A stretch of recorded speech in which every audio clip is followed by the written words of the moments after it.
தமிழக வெற்றி கழகத்துல தலைவர் விஜய் அவர்கள் முன்னிலையில இன்னைக்கு இணைஞ்சிருக்காங்க.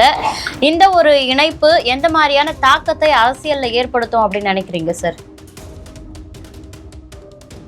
தமிழக வெற்றி கழகம் துவக்கப்பட்ட நாளிலிருந்தே இன்னும் எண்ணற்ற நபர்கள் எனக்கு தெரிந்தே பல கட்சிகளிலிருந்து அந்த பெயர்களை சொல்வது இப்பொழுது சரியாக இருக்காது. பல கட்சிகள், முக்கியமான கட்சிகள் திமுக, அதிமுக, காங்கிரஸ், நீங்க நாம் தமிழர், மதிமுக போன்ற பல கட்சிகளிலிருந்தும் பலரும் சேர்வதற்கு தொடர்ச்சியாக முயற்சிகளை மேற்கொண்டுதான் இருக்கிறார்கள். இப்போ உள்ள கட்சி ஆரம்பிச்ச நாள்ல இருந்து அமித்ஷாவுடைய தமிழக வருகை பார்த்தீங்கன்னா தமிழகத்தில் ஒரு மிகப்பெரிய தாக்கத்தை ஏற்படுத்தியிருக்கு. அது மட்டும் இல்லாமல் அதிமுகவோட கூட்டணியை இன்னும் உறுதிப்படுத்தியிருக்கு அப்படின்னு தான் சொல்லலாம். இதுக்கு அப்புறமா அதிமுகவோட தாவேகா இணையறதுக்கான வாய்ப்புகள் அதிகமாக இருக்குன்ற பேச்சுக்களும் உருவாக்கிட்டே இருக்கேன் சார். நம்பர் 1, நீங்க கேட்டதில் அமித்ஷா அவர்களுடைய வருகை மிகப்பெரிய தாக்கத்தை ஏற்படுத்தியிருக்குதுன்னா அதற்கான அளவீடு என்னன்னு நான் கேட்பேன். தாக்கம்னா என்ன நடந்துச்சு? அவர் முருகனுக்கான மாநாடு நடத்தணும்னு சொல்லி சொல்றாரு. நான் முடிச்சிடறேன். முருகனுக்கான மாநாடு நடத்தணும்னு சொல்லி சொல்றாரு. அந்த மாநாடு மூலியமாக திமுக ஆட்சியை வீழ்த்த முடியும் சொல்லி நினைக்கிறாரு. ஏற்கனவே திருப்பரங்குன்றத்தில் என்ன பிரச்சனை நடந்தது? இவர்கள் கிட்டத்தட்ட தாவேகா குறித்து இவ்வளவு விஷயங்களை பகிர்ந்துக்கிற நீங்களும் இவ்வளவு நாள் தமிழக வெற்றி கழகத்துல ஒரு செய்தி தொடர்பாளரா தொடர்ந்துட்டு இருந்தீங்க. இப்ப அந்த பதவியில இருந்து விலகி ஒரு அரசியல் விமர்சகரா இருக்கீங்க. அதற்கான காரணம் என்ன சார்? இன்னும் நீங்க தமிழக வெற்றி பேர் நீ எனக்கு பொறுப்பு போடல அப்படிங்கிறதுக்கு ஸ்பெசிபிக்கான காரணங்கள் எதுவும் சொல்லப்படவில்லை. என்ன யார் உள்ள எடுத்துட்டு போனாங்களோ அவரும் சொல்லல, பொதுச் செயலரும் சொல்லல, தலைவர்கிட்ட இருந்தும் எந்த அறிக்கை எதுவும் வரல, அவர்களிடம் எந்த பதிலும் இதுவரைக்கும் வரல. அதனால நான் அதை கடந்து வந்துட்டேன்.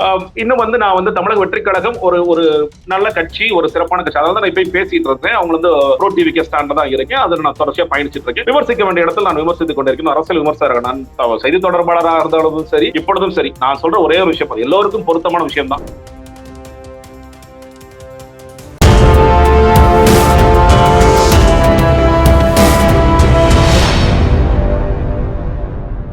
யூதமிழ் நேர்களுக்கு வணக்கம். இன்னைக்கு நம்ம கூட அரசியல் விமர்சகர் திரு ஜெகதீஸ்வரன் அவர்கள் தான் இணைஞ்சிருக்காங்க. வணக்கம் சார்.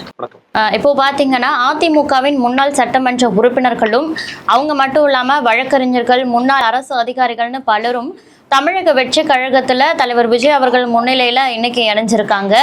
இந்த ஒரு இணைப்பு எந்த மாதிரியான தாக்கத்தை அரசியல்ல ஏற்படுத்தும் அப்படின்னு நினைக்கிறீங்க சார்? தமிழக வெற்றி கழகம் துவக்கப்பட்ட நாளிலிருந்தே இன்னும் எண்ணற்ற நபர்கள் எனக்கு தெரிந்தே பல கட்சிகளிலிருந்து அந்த பெயர்களை சொல்வது இப்பொழுது சரியாக இருக்காது. பல கட்சிகள், முக்கியமான கட்சிகள் திமுக, அதிமுக, காங்கிரஸ், நீங்க நாம் தமிழர், மதிமுக போன்ற பல கட்சிகளிலிருந்தும் பலரும் சேர்வதற்கு தொடர்ச்சியாக முயற்சிகளை மேற்கொண்டுதான் இருக்கிறார்கள். இப்போ உள்ள கட்சி ஆரம்பிச்ச நாள்ல இருந்து பிப்ரவரி 2024 பல முயற்சிகளை பலரும் மேற்கொண்டு கொண்டிருக்கிறார்கள். பொதுச்செயலர் மூலமா முயற்சி பண்ணாங்க.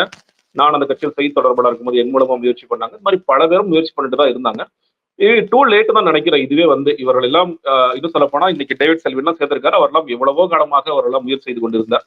இப்பொழுதுதான் லேட்டா தான் சேர்த்திருக்காங்க அப்படிங்கிறது ஒரு முக்கியமான செய்தி. இன்னும் எவ்வளவோ பேரை விரைவாக சேர்த்திருக்கலாம்.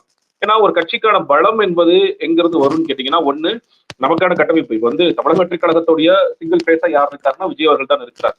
அவருடைய கட்சியுடைய பலம், கட்சியுடைய வெற்றி, கட்சியோட வீழ்ச்சி எல்லாவற்றிற்கும் அவர் ஒருத்தர் தான் முழுமையாக அவர் தான் இருக்கிறார். அடுத்த தொடர்ச்சியா கேட்கப்பட்ட கேள்வி 2 வருடங்களை கேட்கப்பட்டு கொண்ட கேள்வி, உங்களோட செகண்ட் லெவல் லீடர்ஸ் யாருங்கிறது தான் கேட்கப்பட்டு கொண்டே இருந்தது. மாவட்ட செயலாளர்கள் பல பேரை போட்டிருக்காங்க. பட் மாவட்ட செயலாளர்கள் அந்தந்த மாவட்டங்களில் பிரபலமானவர்கள் இருப்பார்களே தவிர ஒரு தமிழக அளவில் ஒரு பெரிய தலைவராக, அறியக்கூடிய தலைவராக இருப்பார்களா என்றால் இல்லைங்கிறத நம்ம பார்த்து கொண்டிருக்கிறோம். இன்னைக்கு விஜய் என்ன செய்கிறாரோ அதுதான் செய்தியை தவிர மதுரையில் இருக்கிற மாவட்ட செயலாளரோ இல்ல நெல்லையில் இருக்கிற மாவட்ட செயலரோ செய்கின்ற செய்தி என்பது பெரிய செய்தி கிடையாது. நமக்கு அவங்கதான் இப்போ போராடலாம், பல களப்பணிகள் மேற்கொள்ளலாம், அதெல்லாம் நடந்தால் கூட பெரிய செய்தி இல்லை அப்படிங்கிறது நமக்கு தெரியும். அப்படி இருக்கும்போது இந்த வெவ்வேறு கட்சிகளில் இருந்து வருகின்ற முன்னாள் சட்டமன்ற உறுப்பினர்கள், முக்கியமான அதிகாரிகள், இவரோட சேர்க்கையெல்லாம் முன்கூட்டிலிருந்தே துவங்கி இருக்க வேண்டும். துவங்கி வெவ்வேறு களப்பணிகளை செய்திருக்க வைக்கலாம். இப்போ சேர்த்திருக்கிறாங்க. சேர்த்த பிறகு அவருடைய செயல்பாடுகள் என்ன அப்படிங்கிறது நம்ம பார்த்து மதிப்பிடணும். ஏன்னா இன்னைக்கு சேர்ந்தவர்கள் ரொம்ப பிரபலமானவர்கள் யாரும் சொல்லிட முடியாது. இன்னைக்கு இவரெல்லாம் ரொம்ப பயங்கரமா கான்ட்ரிபியூட் பண்ணிருக்காரு, இவர் ரொம்ப பிரபலமானவர் அப்படின்னு சொல்லிட முடியாது. பிரபலமானவர்கள் அப்படின்றத தாண்டி ஒரு மக்கள் பணி, நீண்ட காலமா மக்கள் பணி செய்தவர்கள், மக்கள் கிட்ட ஒரு பெரும்பான்மையான ஒரு மதிப்பு மிக்கவர்கள் அப்படின்னு சொல்லலாம்ல சார். ஏன்னா டாக்டர் ஸ்ரீதர் அவர்கள் சேர்ந்திருக்காங்க. அவர் வால்பாறை முன்னாள் சட்டமன்ற உறுப்பினரா இருந்து அந்த பகுதியில் கள்ளச்சாராய விற்பனையை ஒழிச்சிருக்காரு. மக்களுக்கு தேவையான பல நலத்திட்ட பணிகளை செஞ்சிருக்காரு. ஸோ மக்களுக்கு பெரும்பான்மையானவங்க வந்து தாவேகா பக்கம் போகும் பொழுது அதிமுக போன்ற கட்சியிலிருந்து போகும்பொழுது அது அதிமுகவுக்கு ஒரு இழப்பு தானே? இல்லங்க, அதாவது நீங்க நீங்க சொன்னீங்க இல்லையா, இப்ப ஸ்ரீதர் அவர்களே சொல்றேனே, முந்தநாள் வரைக்கும் நானும் அவரும் ஒரே தொலைக்காட்சி வாரத்துல உட்கார்ந்துட்டு இருந்தோம். எடப்பாடி அவர்களுக்கு தெரியாதா, எடப்பாடி பெரிய ராஜதந்திரி, எடப்பாடிக்கு என்ன எது தெரியாது அப்படிலாம் சொல்லி பேசிட்டு வந்தவர் இன்னைக்கு ஒரு கட்சி மாறி வந்திருக்கிறார். அப்படிங்கும்போது நம்ம வெளிப்படையாக பேசுவதும் உள்ளுக்குள் நடப்பதும் என்ன அப்படிங்கிறது இது தவறெல்லாம் கிடையாது. நான் வந்து ஒரு கட்சியில இருந்து இன்னொரு கட்சி மாறி வருவது தவறெல்லாம் கிடையாது. ஆனா என்ன கேட்டீங்கன்னா, என்ன வேல்யூ அவங்க ஆட் பண்றாங்கன்னு ஒண்ணு இருக்குல்ல, எவ்வளவு என்ன வேல்யூ ஆட் பண்றாங்க, என்ன வேல்யூ ஆட் பண்ண விடுறாங்க அப்படிங்கிறது ரெண்டு விஷயங்கள் இருக்கிறது. அந்த ரெண்டு விஷயங்களும் அது அமைய வேண்டும். நீங்க அறிமுகமானவர்கள், நீங்க பிரபலமானவர்களுக்கும் மக்களுக்கு அறிமுகமானதுக்கும் வேறுபாடு இருக்குன்னு நினைக்கிறேன். நீங்க வந்து ரொம்ப நீங்க எம்எல்ஏக்கு இப்படி சொல்றீங்க, எவ்வளவு மினிஸ்டர்ஸ் ரெடியா இருந்தாங்க, எவ்வளவோ இன்னும் பெரிய பெரிய தலைவர்கள் எல்லாம் ஒவ்வொரு கோலோச்சக்கூடிய பெயர் சொன்னாலே, நீங்க ஸ்ரீதர் அவர்கள்னு சொன்னா தொலைக்காட்சி பார்ப்பவர்களுக்கு தெரியும். எத்தனை பேருக்கு ஸ்ரீதர் தெரியும், இல்ல எத்தனை பேருக்கு மற்ற எம்எல்ஏக்களுக்கு தெரியும். பேர் சொன்னாலே தெரியக்கூடிய அளவிற்கு பிரபலமான தலைவர்கள் சேர காத்திருந்தார்கள். அவர்கள் எல்லாம் விட்டுட்டு இப்போ வந்து சேர்த்திருக்கிறாங்க. சரி, ஓகே, சேர்த்துட்டாங்க. அவர்கள் அவங்க கான்ட்ரிபியூட் பண்ணட்டும், கான்ட்ரிபியூட் பண்ண விடட்டும், எப்படி போகுது அப்படிங்கிறத பார்க்கலாம். அமித்ஷாவுடைய தமிழக வருகை பாத்தீங்கன்னா தமிழகத்துல ஒரு மிகப்பெரிய தாக்கத்தை ஏற்படுத்தியிருக்கு. அது மட்டும் இல்லாம அதிமுகவோட கூட்டணியை இன்னும் உறுதிப்படுத்திருக்கு அப்படின்னு தான் சொல்லலாம். இதுக்கு அப்புறமா அதிமுகவோட தாவேகா இணையறதுக்கான வாய்ப்புகள் அதிகமா இருக்குன்ற பேச்சுக்களும் உருவாக்கிட்டே இருக்கே சார். நம்பர் ஒன், நீங்க கேட்டதுல அமித்ஷா அவர்களுடைய வருகை மிகப்பெரிய தாக்கத்தை ஏற்படுத்தியிருக்குதுன்னா அதற்கான அளவீடு என்னன்னு நான் கேட்பேன். தாக்கம்னா என்ன நடந்துச்சு? அவர் வந்து முருகனுக்கான மாநாடு நடத்தணும்னு சொல்லி சொல்றாரு. நான் முடிச்சிடறேன். முருகனுக்கான மாநாடு நடத்தணும்னு சொல்லி சொல்றாரு. அந்த மாநாடு மூலியமாக திமுக ஆட்சியை வீழ்த்த முடியும்னு சொல்லி நினைக்கிறாரு. ஏற்கனவே வந்து திருப்பரங்குன்றத்தில் என்ன பிரச்சனை நடந்தது, இவர்கள் கிட்டத்தட்ட பாஜகவுடைய வேலை என்பது நீங்க மறுபடியும் அவங்க என்னன்னா அந்த பல இடங்களில் ஒர்க் அவுட் ஆன, நான் சொல்றது மற்ற ஸ்டேட்ஸ்ல ஒர்க் அவுட் ஆன அதே மத ஃபார்முலாவை தமிழ்நாட்டில் முயற்சி பண்றாங்க. தோற்றுக்கொண்டே இருக்கிறது, அவர்களுக்கு புரியவில்லை. நீங்க வந்து இப்ப தொடர்ச்சியா ஒரு கேள்வி வச்சுட்டே இருப்பாங்க, ஏன் முதலமைச்சர் வந்து, அது யாராக இருந்தாலும் சரி, திமுக வந்து வரும்பொழுது ஏன் முதலமைச்சர் வந்து தீபாவளிக்கு வாழ்த்து சொல்லணும்னு ஒரு கேள்வி எழுப்புவாங்க. அது இங்க பிரச்சனையே கிடையாது. தமிழக மக்களுக்கு வாக்களித்துக் கொண்டிருக்கும் தமிழக மக்களுக்கு ஒரு பிரச்சனை கிடையாது. இந்துக்கள் புண்படுகிறார்கள், இந்த இந்துக்கள் மனது புண்படுகிறதுங்கிற கோஷம் எடுபடவில்லை என்று இன்றைக்கு வரைக்கும் பாஜக தெரியலங்கிறதா ரொம்ப ஆச்சரியமான விஷயம். இஷ்யூஸ் அவ்வளவு இருக்கு, கான்டெம்பரரி அவ்வளவு. நான் ரொம்ப சிம்பிளா ஒரு விஷயம் சொல்றேன். இன்னைக்கு வந்து கட்டாய கல்வி உரிமை, இந்த கட்டாய கல்வி உரிமை தமிழகத்துல இந்த ஆண்டு ஏப்ரல் மாதத்தில் துவங்கி இருக்கிற கட்டாய கல்வி உரிமை இந்த வருடம் துவங்கவே இல்லை. கிட்டத்தட்ட 80,000 1 லட்சம் பேர் கொண்ட பெற்றோர்கள் வந்து பெரிய கவலையில இருக்கிறாங்க. என் பையனை வந்து ஒரு பிரைவேட் ஸ்கூல்ல 25% ரிசர்வேஷன்ல கொண்டு போய் சேர்க்கலாம், ஆர்டில வர்ற ஒரு ப்ரொவிஷன் சேர்க்கலாம் நினைச்சிட்டு இருந்த பெற்றோர்கள் என்ற கவலையில் நான் மறுபடியும் கவர்மெண்ட் ஸ்கூல்ல தான் சேர்க்கணுமா அப்படின்னு ஒரு நிலையில இருக்கிறாங்க. ஏற்கனவே ஆர்டியால் பயன்பட்டு கொண்டிருந்த லட்சக்கணக்கான மாணவர்கள் அவங்களுக்கு ஃபீஸ் கட்ட முடியாம அந்த பேரண்ட்ஸ் கம்பல் பண்ணி ஃபீஸ் கட்ட சொல்லி சொல்றாங்க. இதுக்கு முக்கியமான காரணம் யாருன்னு கேட்டீங்கன்னா மத்திய அரசாங்கம். ரெண்டு பேரும் நான் குறை சொல்லுவேன். மாநில அரசாங்கம் சொன்னாங்க மத்திய அரசாங்கம் எனக்கு காசு கொடுக்குன்னு சொல்லிட்டு இருக்காங்க. சரி, இவங்க தான் சொன்னாங்கல்ல, பிஎம்ஸ்ரீ நிதி கொடுக்காட்டி கூட பரவாயில்ல, எத்தனை கோடியா இருந்தாலும் எங்களுக்கு ஒரு பெரிய விஷயமே இல்ல, நாங்க செய்வோம்னு சொல்லி சொன்னாங்கல்ல. இன்று வழக்கு தாக்கல் செய்யப்பட்ட பிறகும் இது ஏன் இந்த விஷயத்தை சொல்றேன்னா, முக்கியமான மக்கள் பிரச்சனையை இந்த ரெண்டு மண்ணாங்கட்டிகளும் பேசுறதே கிடையாது. நீங்க வந்து பாஜக அமித்ஷா வந்து பேசுறாரு, ஆர்டி அட்மிஷன் ஸ்டார்ட் பண்ணல, இல்ல வந்து அந்த பேசுற மற்றவர்கள் யாராவது குழந்தைகளுக்கான கல்வி இங்க மறுக்கப்பட்டு கொண்டிருக்கிறது அப்படிங்கிற விஷயத்த, முக்கியமான விஷயத்தை யாராவது பேசுறாங்கன்னு பேசல. திருப்பரங்குன்ற மலை மேல வந்து பலி கொடுத்துட்டாங்க, அங்க இருக்கிற தர்காவை தூக்கணும், அங்க இருக்கிற முஸ்லீம்களை காலி பண்ணணும், இதெல்லாம் ஒரு பேச்சா? இதுக்காக நீங்க மாநாடு நடத்துவீங்களா? இன்னொன்று, இப்ப திமுக மட்டும் என்ன குறைஞ்சு போயிடுச்சு, அனைத்துலக முருகன் மாநாடுன்னு அவங்களும் சங்கித்தனமான வேலைகளை தானே பார்த்துட்டு இருக்காங்க. இவங்க அவர்கள் பெரிய வித்தியாசம் பண்ணிட்டாங்களா? இல்லையே. சேகர் பாபு கூட்டிட்டு வந்து அர்ஜுன் சமுதாய முன்னாடி வருஷத்துல உட்கார வைக்கிறாரு. சேகர் பாபுக்கும் பாஜகவுக்கும் என்ன பெரிய வேறுபாடு இருக்கு? அவரும் வந்து இந்துக்களுக்கான ஆட்சிங்கிற மாதிரி தானே உருவாக்கிட்டு இருக்காங்க. இவங்க ரெண்டு பேருமே வந்து இதெல்லாம் திசை திருப்பதற்கான வேலைகள் தான் பார்த்துட்டு. அதனால அமித்ஷா வந்து மிகப்பெரிய தாக்கம். சரி, இது ஒரு பக்கம். வேற என்ன தாக்கத்தை ஏற்படுத்தியது? பாமக யாராவது வந்து அந்த ஸ்டேஜ்ல உட்கார்ந்தாங்களா? தேமுதிக யாராவது ஸ்டேஜ்ல வந்து உட்கார்ந்தாங்களா? அதிமுகவை தாண்டி மிக முக்கியமாக வரவேண்டிய கட்சிகள் இவங்கெல்லாம் வந்துருவாங்க, இவங்கெல்லாம் ஓரணிகள் திரளப் போகிறார்கள், திமுக வீழ்த்தப் போகிறார்கள் சொன்ன யாராவது அந்த ஸ்டேஜுக்கு வர்றாங்களா அரசியல் ரீதியாக? இல்ல இருக்கிற சமிகைகள் இருக்கா? இல்ல. ராமதாஸ் என்ன சொல்றாரு, 3 மாசம் போட்டுப்பா, என்னப்பா அவசரம்னு சொல்லி சொல்றாரு. பிரேமலதா விஜயகாந்த் என்ன சொல்றாங்க, ஜனவரில மாநாட்டை அறிவிச்சுக்கோங்க, என்னங்க அவசரம்னு சொல்லி சொல்றாங்க. இப்ப அப்படி இருக்கும் பொழுது அரசியல் ரீதியாக நான் புதுசா பார்ட்னர்ஸை கொண்டு வந்துட்டேன், இது சேர்ந்துட்டேன், இல்லையே, அது ஒண்ணு நடக்கல. அடுத்ததா கேள்வி கேட்டீங்க, விஜய் வந்து இதுல சேர போறதா, தமிழக வெட்டுக்கிழமை இணைய போகிறதா? ஸ்டேட்டஸ் கோ அப்படிங்கிறது என்னன்னா, இன்னைக்கு வரைக்கும் அவர்கள் சொல்லிக் கொண்டிருப்பது எங்கள் தலைமையிலான ஆட்சி அமையும், நாங்கள் கூட்டணிக்கு ரெடி. ஆனா கூட்டணிங்கிறது நான்கு முதன்மை சக்தியாக இருப்போம், எங்களை நோக்கி வருபவர்களை நாங்கள் அரவணைப்போம், எங்களை நோக்கி வருபவர்களுக்கு நாங்கள் அதிகாரத்தில் பங்கு கொடுப்போம் சொல்கிறார்களே தவிர அவர்கள் வந்து நாங்களே சபார்டினேட் போர்ஸா போறோம்னு இன்னைக்கு வரைக்கும் தமிழக வெற்றி கழகம் சொல்லவில்லை. ஒருவேளை நீங்க வந்து என்டிஏல அவங்க போறாங்க, இல்ல அதிமுக கூட்டணியில போறாங்கன்னா, நான் என்ன சொல்றேன், தமிழக வெற்றி கழகம் துவக்கியதற்கான நோக்கம் என்ன? எடப்பாடி பழனிசாமியை நீ முதலமைச்சர் ஆக்குறதுக்கு விஜய் வந்து ஏன் கேரியர் எல்லாம் விட்டுட்டு வர்றாரு எனக்கு புரியல. கேரியரை விட்டுட்டு நான் வந்து என்னுடைய மிக சக்சஸ்ஃபுல் கேரியர், நமக்கு தெரியும் படம் எப்படி இருந்தாலும் பரவாயில்ல 400 கோடி 500 கோடி கலெக்ஷனுக்கு போகும் அப்படிங்கிற ஒரு இடத்துல இருந்து அவர் அந்த படத்தெல்லாம் விட்டுட்டு நான் முழு நேரமா அரசியலுக்கு வர்றேன், அரசியலுக்கு வருகிற ஒருவர் ஏங்க இப்ப உங்க நோக்கம் என்ன சார்ன்னு கேட்டா நான் எடப்பாடி பழனிசாமி முதலமைச்சர் ஆக போறேன் அப்படின்னு சொன்னா நீங்க எதற்கு அரசியலுக்கு வரணும்? ஸ்டேட்மெண்ட் கொடுத்துட்டு போயிடலாமா? இந்த தேர்தலில் நீங்கள் வாக்களிக்க வேண்டிய கட்சி அதிமுக, இந்த தேர்தலில் நீங்கள் பலப்படுத்த வேண்டிய கட்சி பாஜகன்னு சொல்லிட்டு போயிடலாமே.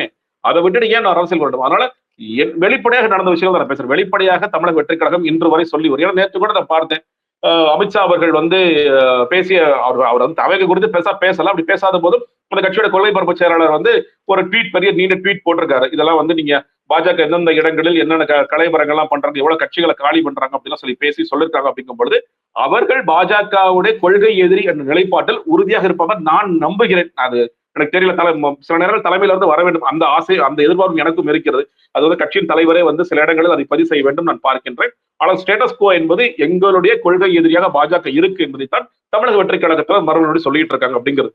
இன்னொன்னு, இந்த என்டிஏ கூட்டணிக்குள்ள இப்ப இருக்கிற என்டிஏ கூட்டணியில வேற சில கட்சிகள் வர்றாங்க, தாவேக போறாங்கன்னா எத்தனை சீட்ஸ் கொடுத்துருவாங்க? நீங்க பாஜக என்ன சொல்றாங்க, நாங்க ப்ரூவன் ஃபோர்ஸுங்க, நாங்க வந்து என்டிஏ 18% வச்சிருந்தோம், தனிச்ச முறையில் 11% வச்சிருக்கோம். அப்படிங்கும் போது பாஜகவோட குறைவான சீட்ஸ் தானே விஜய் கொடுப்பாங்க. நீங்க பாஜக ஒரு 30 சீட் கொடுக்குறான்னு வச்சுங்களேன், விஜய் அவர்களுக்கு என்ன கொடுப்பாங்க? ஒரு 12 சீட் கொடுப்பாங்களா, 11 சீட் கொடுப்பாங்களா? அப்போ ஒரு 12 அல்லது 11 சீட்டை வாங்கிக்கிட்டு எடப்பாடி பழனிசாமியையோ அல்லது பாஜகவை வலுப்படுத்துவதற்காகத்தான் தமிழக வெற்றி கழகம் துவக்கப்பட்டது அல்லது விஜய் அரசியலுக்கு வர்றாரு அப்படின்னா இட்ஸ் அ பொலிட்டிக்கல் சூசைட். இது வந்து தற்கொலைக்கு சமமான முடிவு. அதனால் செய்ய மாட்டார்கள் என்று நான் நம்புகிறேன். பார்க்கலாம், காலம் தான் பதில் சொல்லணும். இப்போ தாவேக குறித்து இவ்வளவு விஷயங்களை பகிர்ந்துக்கிற நீங்களும் இவ்வளவு நாள் தமிழக வெற்றி கழகத்துல ஒரு செய்தி தொடர்பாளரா தொடர்ந்துட்டு இருந்தீங்க. இப்ப அந்த பதவியில இருந்து விலகி ஒரு அரசியல் விமர்சகரா இருக்கீங்க.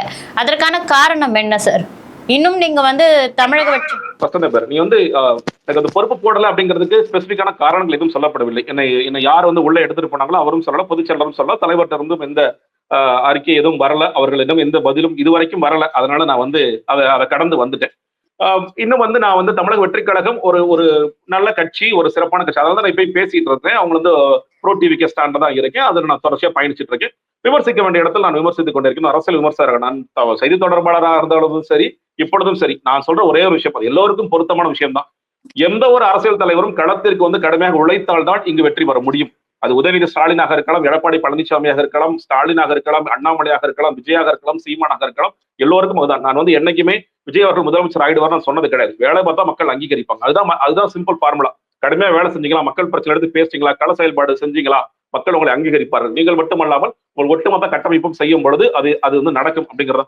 என்னை பொறுத்த வரைக்கும் ஒரு மாற்றத்திற்கான கட்சியாக அதை பார்க்கின்றேன். அந்த கட்சி வளர வேண்டும் என்று விரும்புகிறேன். அந்த கட்சியுடைய தலைவர்களுடைய விஜய் அவர்கள் முதலமைச்சர் ஆக வேண்டும் என்று நான் ஆசைப்படுகிறேன். அந்த ஆசையில நான் இன்னுமே தெளிவா தான் இருக்கேன். அது ஏற்றது போல் பயணமும் இருக்கணும். மறுபடியும் சொல்றேன், நீங்க மறுபடியும் அவர் வந்து சுற்றுப்பயணம் போறேன், இதெல்லாம் மேற்கொள்ள போறேன்னு சொல்றாரு. அதெல்லாம் தொடர்ச்சியாக நடக்கணும். அப்பதான் அது சரியாக வரும் நடக்கும் நான் நினைக்கின்றேன். சோ அப்படி இருக்கும் பொழுது நான் வந்து இப்ப அந்த கட்சியில ஒரு பொறுப்பு கொடுக்கல, அதனால அதற்காக வந்து அவர்கள் எதிர்த்து பேசுவது அந்த மாதிரியான தேவையான விஷயங்கள். நான் ஒரு அரசியல் விமர்சகராக தான் என்னோட பயணத்துல இருந்தேன். அந்த பயணத்துக்கு நான் மறுபடியும் வந்து எந்தெந்த விஷயங்களை விமர்சிக்க வேண்டுமோ அதை நான் அந்த பயணத்தை தொடர்கிறேன். அவ்வளவுதான். தமிழக வெற்றி கழகம் குறித்து சமீபத்துல நிறைய விமர்சனங்கள் வந்துச்சு. என்னன்னா ஒவ்வொரு பதவிகள் வழங்குறதுக்கும் பல ஆயிரம் கணக்குல வந்து பணம் வாங்கப்பட்டுச்சு, பணம் வாங்கிதான் பதவி கொடுத்தாங்க அப்படின்ற ஒரு விமர்சனங்கள் இருந்துச்சு. இதுக்கு பதிலளிச்ச அந்த கட்சியை சார்ந்தவர்கள் என்ன சொன்னாங்கன்னா, இது கீழே அந்த கட்சியை சார்ந்த நிர்வாகிகள் செய்யற தவறு, இது குறித்து தலைமைக்கு தெரியாம இருக்கிறதுனால கீழே இது மாதிரியான தவறுகள் நடக்குது அப்படின்ற ஒரு விமர்சனங்களை முன் வச்சிருந்தாங்க.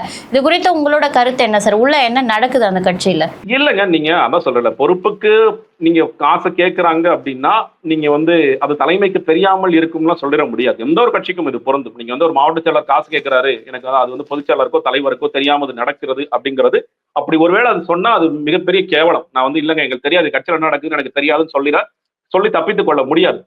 இன்னொன்னு, இந்த குற்றச்சாட்டு குறித்து எனக்கும் அரசல் புரசலா வந்திருக்கு. ஆனா யாருமே ரொம்ப சாலிடா இவர் காசு கேட்டாருங்க நான் காசு கொடுத்தேன் அப்படின்னு யாரும் என்ற சாலிடா வந்து ஒரு எவிடன்ஸா யாரும் சொன்னதில்லை. அதனால இந்த குற்றச்சாட்டுகள் குறித்து அவர் பொதுச் செயலாளர் அப்பப்ப பதில் சொல்றாரு. அவர் மேடையில பேசும்போது நான் காசு கேட்டேன்னா நான் காசு எல்லாம் கேட்கறது இல்லை அப்படின்னு ஒரு பதில்களை சொல்கின்றார். அப்ப எதுவுமே வந்து ஒரு ப்ரூவன் ரெக்கார்டா வர்ற வரைக்கும் நம்ம அது குறித்து பேசுவதுங்கிறது சரியாக இருக்குமாங்கிறது தெரியல.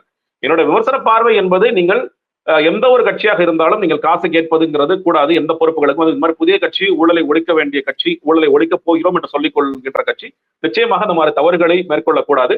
அதே நேரத்தில் யாரேனும் நிர்வாகிகள் தவறு செய்திருந்தார்கள் என்று தெரிந்தால் பாரபட்ச வேண்டிய நடவடிக்கை எடுக்கப்பட வேண்டும். நீங்க சொல்ற மாதிரி நிர்வாகிகள், கீழ்மட்ட நிர்வாகிகள் இங்க மாவட்ட செயலர் பண்றாரு, இல்ல அதற்கு கீழே இருக்கவங்க பண்றாங்க, அதுக்கு மேல இருக்கவங்க பண்றாங்க அப்படிங்கிற புகாரை தெரிவித்தால் அதற்கான சரியான புகார் தெரிவிக்கிறதுக்கான ஒரு இடம் இருக்க வேண்டும். நீங்க அது தலைமை வரைக்கும் போகும். தலைவர் விஜய்க்கே தெரியும், அவர் யாராவது புகார் சொன்னாங்கன்னா அவரை ரீச் அவுட் ஆகும், ரீச் பண்ண முடியும், அவர் அதுக்கு நடவடிக்கை எடுப்பார் என்ற நம்பிக்கை அவர்கள் கொடுக்க வேண்டும். அது ரொம்ப ரொம்ப முக்கியம். ஏன்னா பேச்ச சொல்றதுங்கிறது வேற, நடவடிக்கை இருக்கும் அப்படிங்கிறது வேணும். அதே நேரத்துல யாரிடம் தவறு செய்திருந்தால் அவர்கள் பாரபட்சமின்றி அவர்கள் மேல் நடவடிக்கை எடுக்கப்பட வேண்டும். அப்பொழுது ஏன்னா தன்னோட கட்சிக்குள்ளேயே எந்த விஷயங்களையும் சரி செய்ய முடியலன்னா நாட்டு மக்களுக்கு என்ன பெரிய மாற்றங்களை செய்து விட முடியும் என்று மக்கள் யோசிப்பார்கள். அதற்காக மிகச் சரியாக கட்சியை நடத்தி கொண்டு செல்ல வேண்டும். தற்பொழுது தமிழக வெற்றி கழகத்துல இணைஞ்ச ஒரு முன்னாள் அரசு அதிகாரிக்கு கொள்கை பரப்பு செயலாளர் பதவி வழங்கப்பட்டிருக்கு.